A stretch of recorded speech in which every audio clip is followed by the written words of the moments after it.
It's time again for exponents, so let's get started. We will be working to multiply and divide monomials. A monomial is also called a term, and it is a number or a variable, or a set of numbers or variables that are not separated by addition or subtraction signs. We will mostly be working with numbers like x and x squared, and sometimes something like this, 5 times x times y cubed. These are not monomials. Notice that there are addition and subtraction signs in them.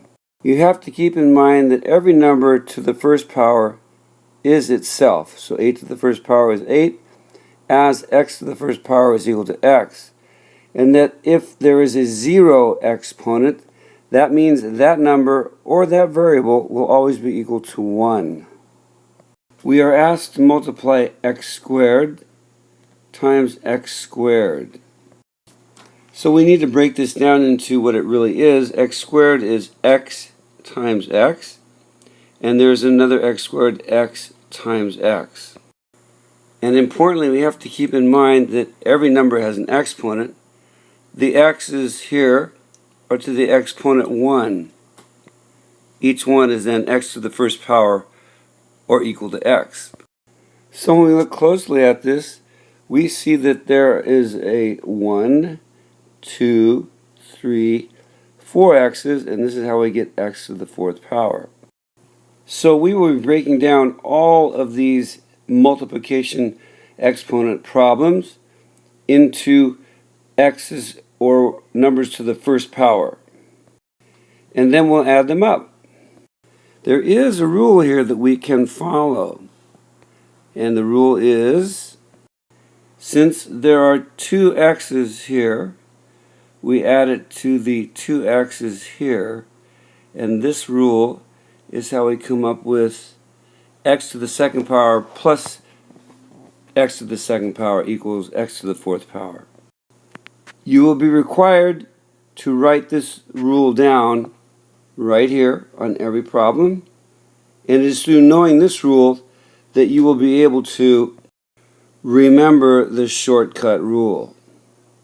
So let's look at example 2 that says 2 squared times 2 to the third is really 2 to the first power times 2 to the first power times 2 to the first power times 2 to the first power times 2 to the first power.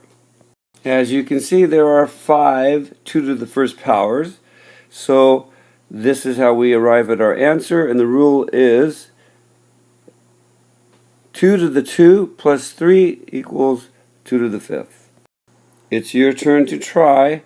Y times y cubed times y squared equals. What this really represents is y to the first power, and then 3 more y's to the first power, and then 2 more y's to the first power. So when you add these up, you get y to the 1, 2, 3, 4, 5, 6th power. Did you forget this little guy? I hope not. That's a common error. So the rule is y to the first power plus y to the third power plus y to the second power equals y to the sixth power. So the bottom line is, when you are multiplying powers, you add the exponents. We are now ready to talk about dividing monomials or exponent powers. There is a rule that we will use here. It is subtract the little number from the big number, and I will show you how we derive it. There are 2 things you need to know before we get started.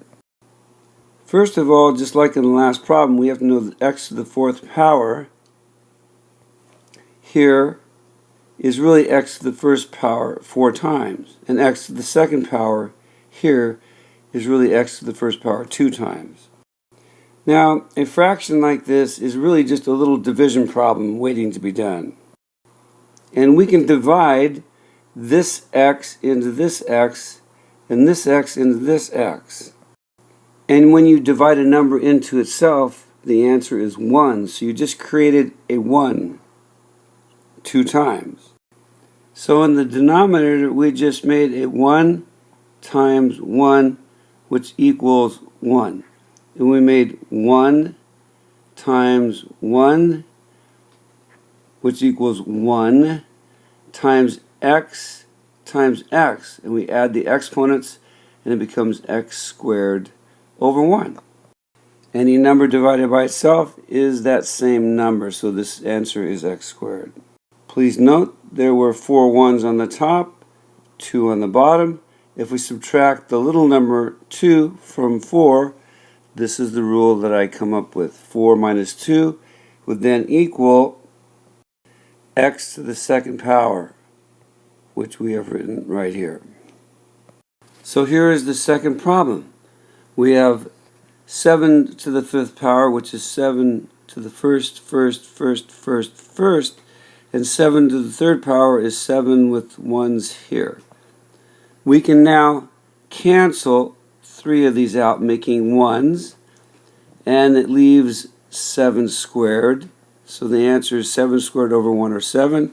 The rule is subtract the little number, which is 3, from the large number 5, and you end up with the answer y squared. Okay, you try the next one. So this is x squared, which is x to the first, and x to the 4th, which is x to the first. We then cancel. These two out become 1, leaving x times x, which is x squared. So the answer is x squared under 1. How did you get this 1, Mr. Meyer? I'm so glad you asked. If you look here, we have 1 times 1 left in the numerator. 1 times 1 equals 1. The numbers don't just go away. And down at the bottom, we have x times x, which is x squared. And these are 1 times 1, and 1 times a number does not change it, so we end up with the x squared here. The rule is 1 over x to the 4 minus 2 equals 1 over x squared. Did you get that one? A lot of people get caught up in this. What you have to remember is that the small number will go up and visit the larger number and subtract. In both cases above, it's 5 minus 3 in the second one. And in this case, the bottom one, the 2 will go down and visit the larger number and subtract. The rule is subtract the small number from the large number, no matter where it is. And don't forget, you're probably going to leave some 1s behind that show up in the answer.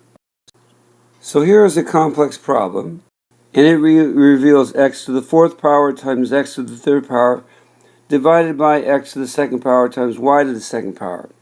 So we can cancel these out and make 1s. Cancel these out and make 1s.